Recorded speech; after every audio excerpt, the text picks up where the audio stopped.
Fertility treatment తర్వాత వచ్చిన baby అయితే టెస్ట్ బేబీ అని అనేస్తారు. సో టెస్ట్ బేబీ అని ఎందుకు, ఎలా కన్సిడర్ చేయాలి, అలా అనొచ్చా? టెస్ట్ ట్యూబ్ బేబీ అంటే కొందరు అనుకుంటారు బేబీ అనేది టెస్ట్ ట్యూబ్ లో గ్రో అవుతుందని.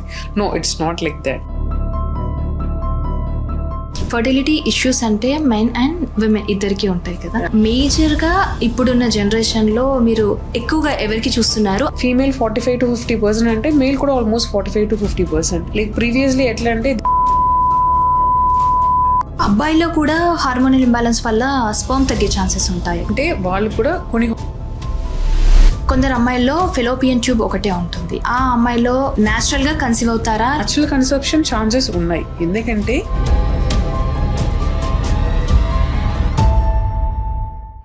నమస్తే, వెల్కమ్ టు క్యూబ్ టీవీ. నేను ప్రముఖ. సంతానోత్పత్తి ఇది జనరల్గా మనం వినే ఒక నార్మల్ విషయం, కానీ ఈ మధ్య కాలంలో వింటున్నటువంటి ఒక క్లిష్టమైన విషయం. న్యాచురల్గా కన్సీవ్ అవ్వటమే కష్టమా అనే ఈ క్వశ్చన్ మార్క్కి, అసలు మనం పిల్లల్ని కంటామా అనే ఒక ఎమోషనల్ ఫీలింగ్కి, సో ఇప్పుడు మన ముందు ఉన్నారు 49 డాక్టర్. దీనికి ఆవిడ ఏం సమాధానం చెప్తారు? ఎందుకు ఎక్కువగా ఇన్ఫర్టిలిటీ ఇష్యూస్ ఈ జనరేషన్ వాళ్ళకు వస్తున్నాయి, బట్ని ఎలా సాల్వ్ చేసుకోవచ్చు, ఎలాంటి ట్రీట్మెంట్ ద్వారా కన్సీవ్ అవ్వచ్చు, సో వీటన్నింటి గురించి డాక్టర్ని అడిగి తెలుసుకుందాం. నా ముందు ఉన్నారు డాక్టర్ ఉషా గారు, infertility specialist, laparoscopy surgeon and hysteroscopy surgeon. Hello doctor.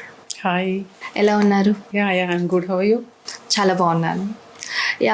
So మీ ఈ ఎక్స్పీరియన్స్లో, మీరు చేసిన ప్రాక్టీసెస్లో ఫస్ట్ ఆఫ్ ఆల్ ఏంటంటే, ఏదైనా కూడా సక్సెస్ స్టోరీతో స్టార్ట్ చేస్తే పాడ్కాస్ట్ చాలా ఇంట్రెస్టింగ్గా అనిపిస్తుంది. కాబట్టి ఫర్టిలిటీ అంటే మనందరికీ తెలుసు, కొందరికి ఏజ్ అయిపోయిన వాళ్ళల్లో, లేదంటే ఏదైనా ఇష్యూస్ ఉన్న వాళ్ళల్లో ఫర్టిలిటీ సెంటర్స్కి వస్తారనేసి.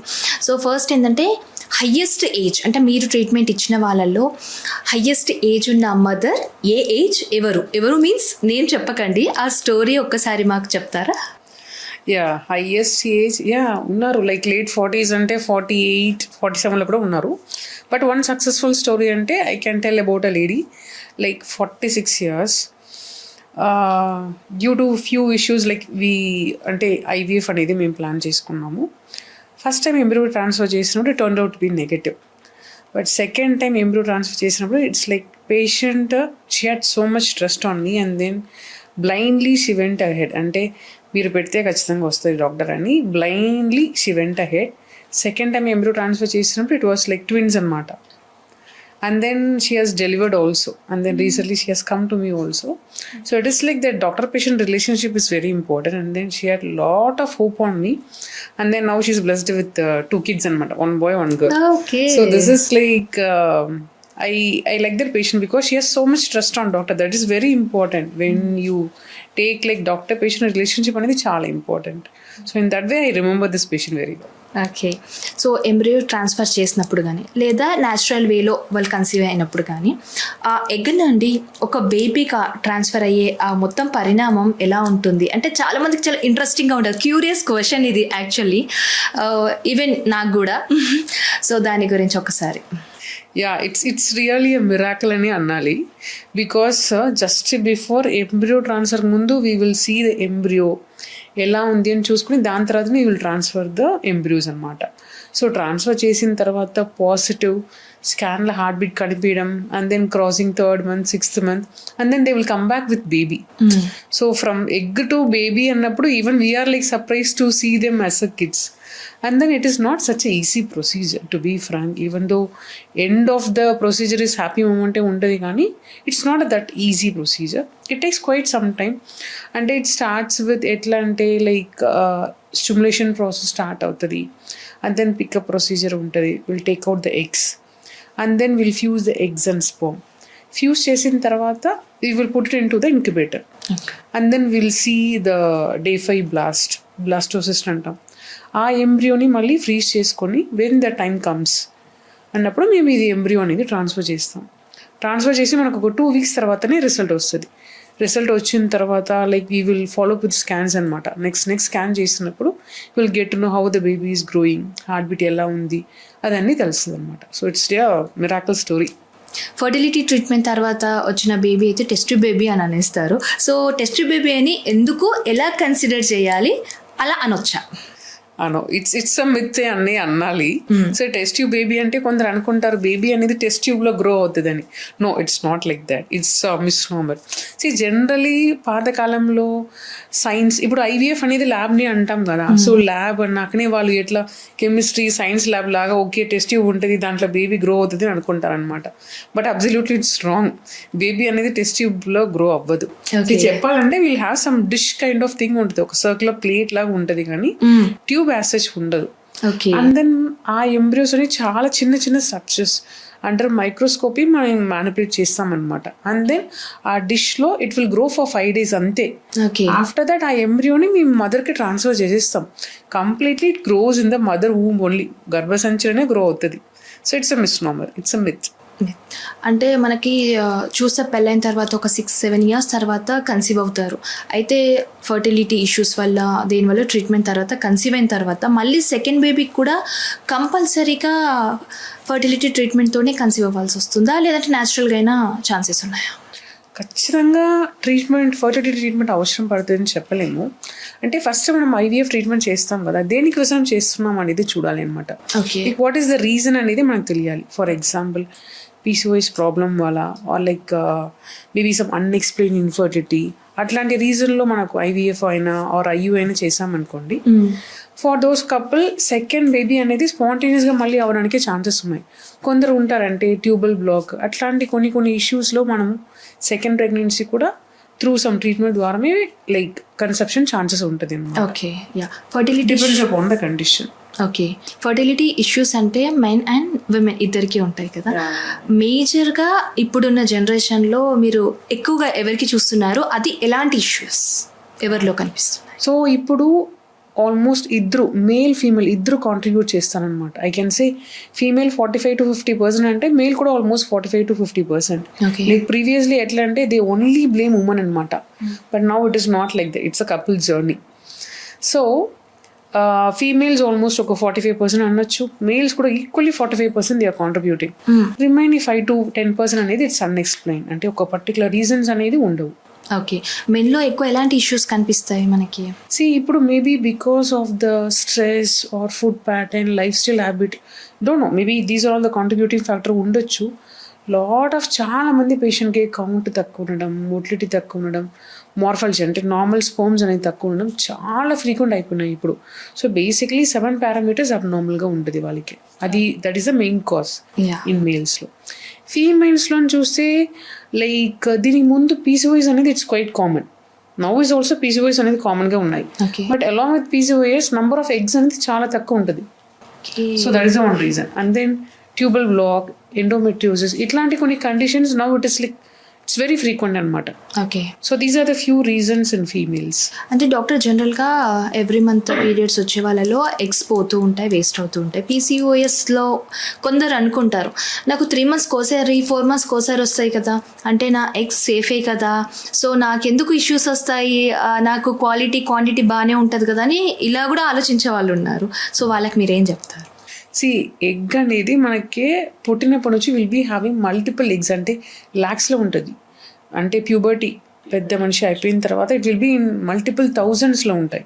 బట్ ఎగ్ అనేది మంత్లీ రిలీజ్ అయ్యాక మాత్రమే మనకి హార్మోన్స్ అనేది స్టెబిలైజ్డ్గా ఉంటుంది. అండ్ దెన్ ప్రెగ్నెన్సీ అనేది కూడా మనకి ఛాన్సెస్ ఎక్కువ ఉంటుంది అనమాట. PCOS అన్నప్పుడు మీకు ఎగ్ అనేది కరెక్ట్ టైంకి రిలీజ్ అవ్వవు. You will have a lot of అంటే ప్రాబ్లమ్స్ వస్తుంది వాళ్ళకి. PCOS ఉన్న వాళ్ళకి షుగర్, BP అని ఫ్యూచర్లో రావడానికి ఛాన్సెస్ ఉంటుంది. అండ్ దెన్ వాళ్ళకి కొంచెం క్వాలిటీ ఇష్యూ కూడా ఉండొచ్చు.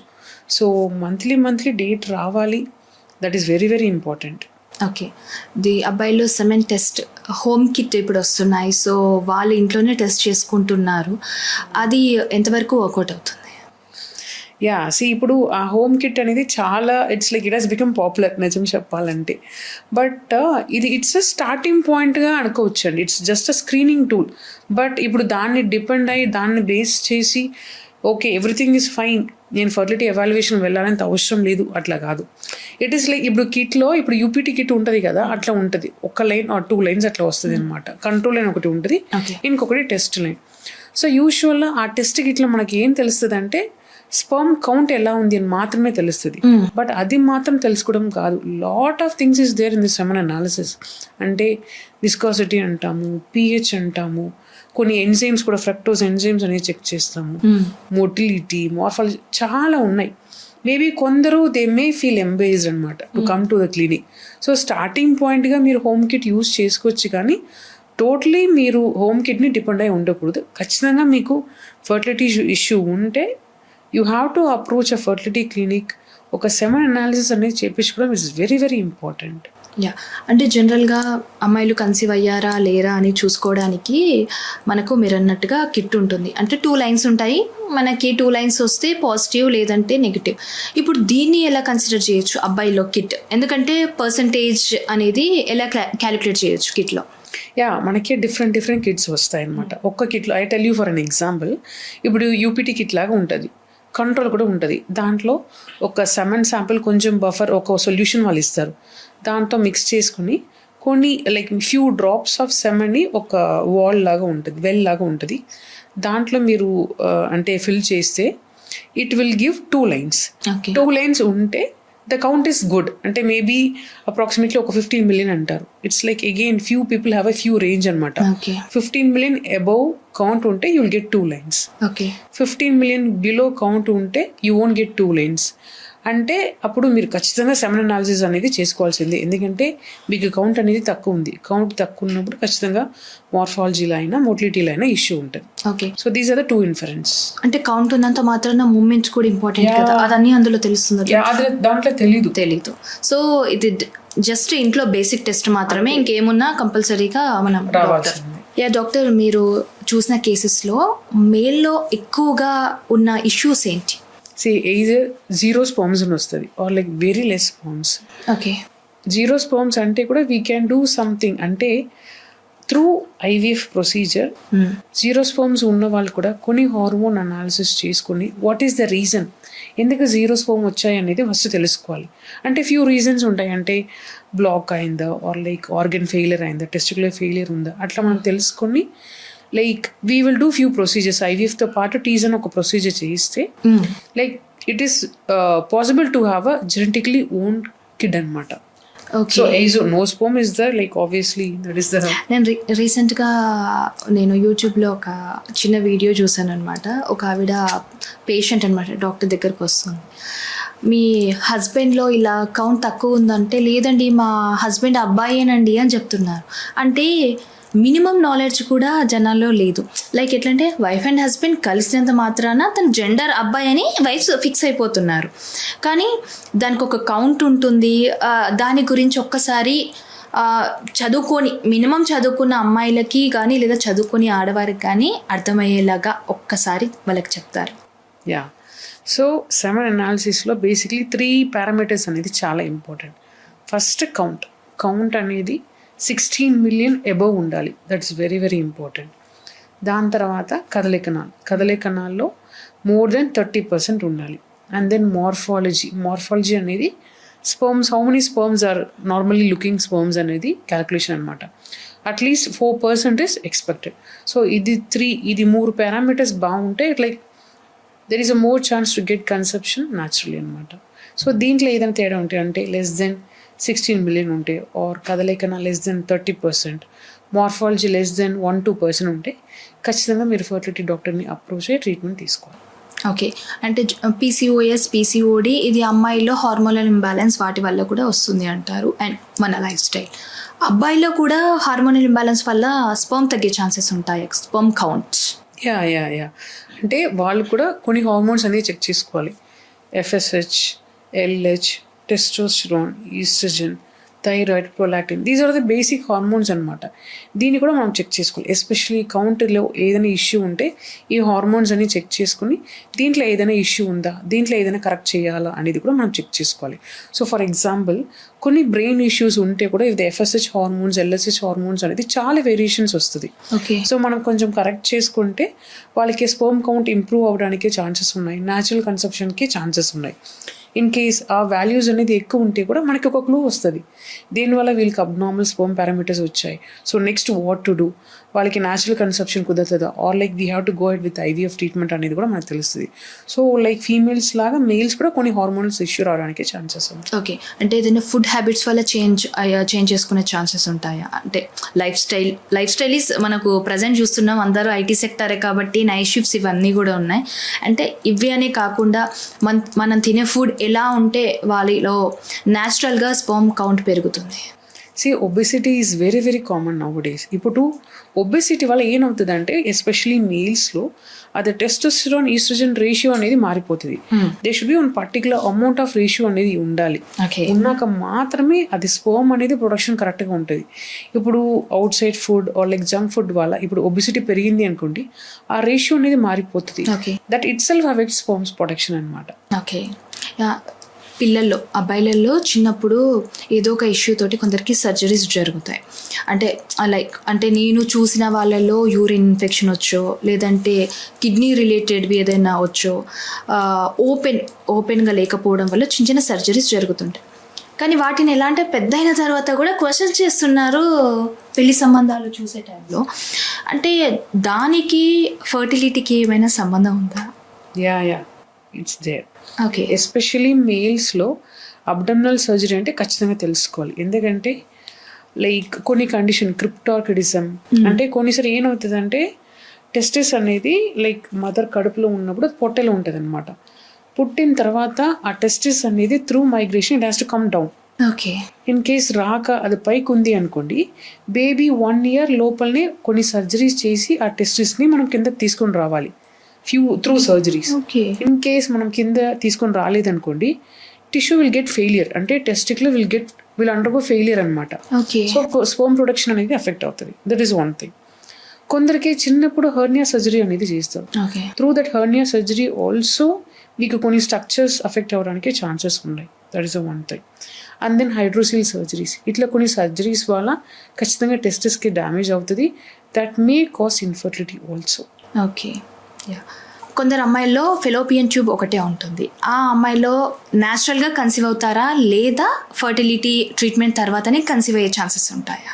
సో న్యాచురల్ కన్సెప్షన్ ఛాన్సెస్ ఉన్నాయి. ఎందుకంటే ఒక లేడీకే ఎవ్రీ మంత్ లైక్ ఒక్క మంత్లో రైట్ సైడ్ ఎగ్ రిలీజ్ అయితే ఇంకొక మంత్లో లెఫ్ట్ సైడ్లో ఎగ్ రిలీజ్ అవుతుంది. Okay, so obviously pregnancy chances తక్కువ ఉంటుంది. ఫర్ ఎగ్జాంపుల్ ఆబ్వియస్లీ ఒక ట్యూబ్ లేదు కాబట్టి 50% తగ్గుతుంది. కానీ but with single fallopian tube pregnancy అంటే న్యాచురల్ కన్సెప్షన్, నార్మల్ కన్సెప్షన్ అవడానికి ఛాన్సెస్ అది. ఓకే, కొందరికి 2 ట్యూబ్స్ ఉంటే కూడా ఒక సైడ్ మొత్తం సిస్ట్ ఫామ్ అయ్యి ఉంటుంది. సో వాళ్ళకి ఏంటంటే డాక్టర్ దగ్గరికి వెళ్ళినా సర్జరీ అవసరం లేదమ్మా పర్లేదు అని అంటారు. అది తీయించుకోకపోతే అండ్ ఫ్యూచర్లో ఏమైనా ఇష్యూస్ వస్తాయా? అలా సిస్ట్ ఉన్న వాళ్ళలో కూడా కన్సీవ్ అయ్యే ఛాన్సెస్ ఉంటాయా న్యాచురల్గా? అగైన్ సిస్ట్ అనేది సైజ్ ఆఫ్ సిస్ట్ బట్టి ఉంటుంది అనమాట. Okay, 3-4 centimeters or less than 5-6 centimeters మీకు సర్జరీ అవసరం పడదు. ఓకే, మేబీ 1 month ఆఫ్ పిల్ ఇస్తే ఆ సిస్ట్ సైజ్ కరగడానికి ఛాన్సెస్ ఉన్నాయి. బట్ ఇప్పుడు సిస్ట్ సైజ్ అనేది చాలా పెద్దదిగా ఉన్నాయి, అంటే more than 6 centimeter 8 centimeter ఉన్నాయి అనుకోండి, సర్జరీ చేసుకోవడం ఇట్స్ ఆల్వేస్ బెటర్. ఎందుకంటే టార్షన్ అంటే ట్విస్ట్ అయిపోతుంది. ఆ కండిషన్లో it may end up in removing ovary also. So చిన్న సిస్ట్కే బ్యాపిల్ అవసరం లేదు. You can go head with treatment. Natural conception రావడానికి కూడా ఛాన్సెస్ ఉన్నాయి. బట్ ప్రెగ్నెన్సీ వచ్చిన తర్వాత ఆ సిస్ట్ సైజ్ అలానే ఉందా, పెరుగుతుందా అనేది మనం ఒక్కసారి చెక్ చేసుకోవాలి ఎవ్రీ టైం. ఓకే, పెరిగే ఛాన్స్ ఉంటుంది అయితే? ఎస్, పెరిగే ఛాన్స్ ఉంటుంది. అట్లా పెరిగితే maybe 4th month or 5th month of ప్రెగ్నెన్సీలో you may end up in removing the cyst also. Okay, కొందరు కపుల్లో ఇద్దరు అంత బాగుంటారు, ఏ టెస్ట్ చూసినా కూడా అంత నెగిటివ్ ఉంటుంది. సో ఏమి ఇబ్బంది లేదు, కాకపోతే వాళ్ళు కొన్ని ఇయర్స్ వరకు కూడా అసలు న్యాచురల్గా వాళ్ళకి కన్సీవ్ అవ్వరు. రీజన్స్ ఏమై ఉంటాయి? సో దీన్ని మేము అన్ఎక్స్ప్లెయిన్ ఇన్ఫర్టిలిటీ అంటాం. అంటే just what we would have done అంటే ఫ్యూ బేసిక్ టెస్ట్ చేసి ఉంటాం. అంటే ఫీమేల్ పార్ట్నర్లో స్కాన్ చేసి ఉంటాం, యూట్రస్ తెలుస్తుంది, ఓవరీ తెలుస్తుంది, and then to an extent tube test చేయొచ్చు, ట్యూబ్ ఓపెన్ ఉందా లేదా. మేల్లో సెమెన్ అనాలిసిస్ చేస్తుంటాం. ఓకే, సో ఈ టెస్ట్ అన్ని చేసి నార్మల్ ఉంటే they comes under unexplained infertility. So just ఈ 4-5 టెస్ట్ ద్వారా మాత్రం మన ఫర్టిలిటీ మొత్తం అర్థం చేసుకోలేము. Fertility as such it's a complex procedure. అంటే it is not just egg release అవ్వడం మాత్రం కాదు, స్పర్మ్ అనేది లోపల పెట్టడం మాత్రం కాదు. After that lot of things has to happen. అంటే egg and sperm has to meet, it has to fuse, fertilisation అనేది అవ్వాలి. ఫర్టిలైజేషన్ అయిపోయిన తర్వాత stage by stage baby has to okay grow అయిన baby it has to come and attach to the uterus. So it's a very complex procedure.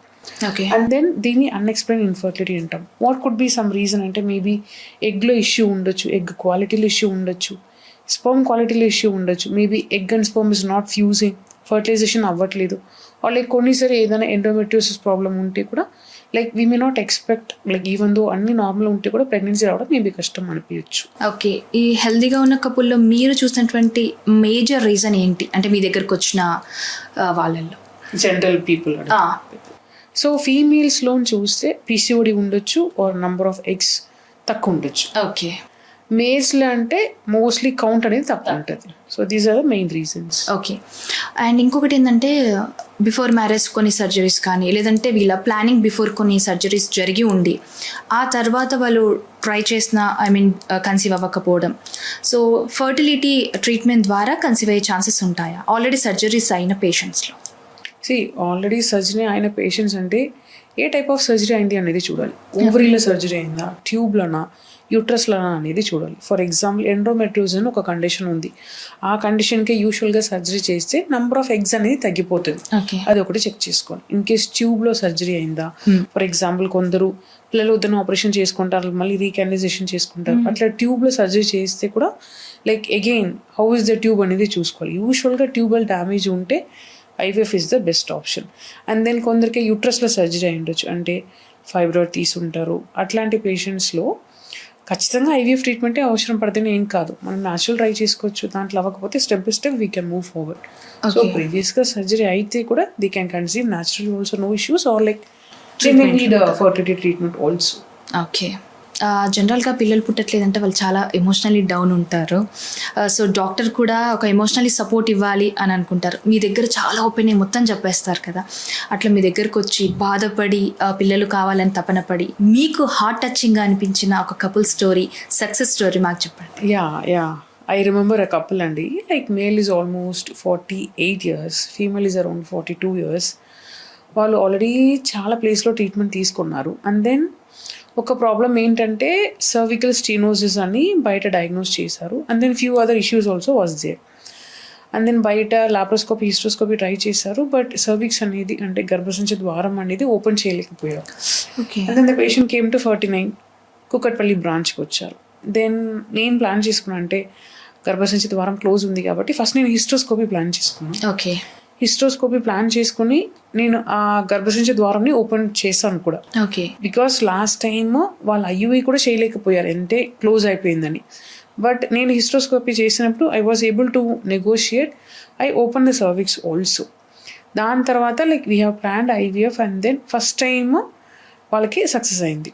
So like it was like a routine కేసే, but after once వాళ్ళకి positive వచ్చిన తర్వాత like on the day of beta hCG literally they like sat in front of me and then they were like crying like anything. అంటే మేము చాలా ప్లేస్కి వెళ్ళాము, హిస్ట్రో lab చేసినప్పుడే వాళ్ళు కుదరదు, సర్వీక్స్ ఓపెన్ అవ్వట్లేదు, మీకు ప్రెగ్నెన్సీ రావడం కష్టము అని మాకు చెప్పేశారు. బట్ ఫైనల్ రిసార్ట్గా మేము మీ దగ్గరికి వచ్చాము, మీరు హిస్ట్రోస్కోపీ ద్వారా ఓపెన్ చేశారు, అప్పుడే మాకు ఒక హ్యాపీనెస్ అనిపించింది. దాని తర్వాత ఫస్ట్ ఎంబ్రియో ట్రాన్స్ఫర్లోనే పాజిటివ్ అని they felt very happy.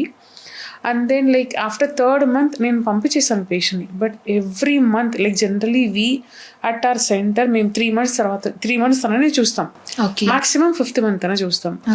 But this patient is like so much trust on me, like every month గైనకాలజిస్ట్ని వెళ్ళి మీట్ అవుతారు, నన్ను వచ్చి మీట్ అవుతారు, గైనకాలజిస్ట్ని మీట్ అవుతారు, నన్ను మీట్ అవుతారు. And then finally, like generally I won't share my number with patients, but he requested me so much ani, like I just gave number when she was about to deliver. And then phone chesi నాకు చెప్పారు, అంటే బాబు పుట్టాడు madam, చాలా thanks అని. So I felt it so happy. And then after that ఒక 3 months బేబీని తీసుకుని కూడా వచ్చారు, తీసుకుని వచ్చి నాకు చూపించారు కూడా. So I felt so happy for that couple. And then that time even I was like great, I felt so happy. And then because of me somebody is having, obviously right, baby is a life. Yes, and to be frank, to run a life we need a baby. Okay. When I was able to give them that life, when they are so happy, and I felt good. నేను అప్పటి నుండి మీతో మాట్లాడుతున్నప్పుడు నాకు literally ఒక doctor తన వర్క్ని చెప్తున్నట్టు అనిపించింది. ఈ స్టోరీ విన్న తర్వాత మీ కళ్ళలో హ్యాపీనెస్ కనిపిస్తుంది. ఇట్స్ లైక్ వావ్ అనిపించింది. Thank you so much me busy టైంని మాకు ఇచ్చినందుకు. అండ్ ఇలాంటి సక్సెస్ఫుల్ స్టోరీస్ చాలా వినాలి నేను in future. Yeah thank you అండి. Thank you so much. Thank you.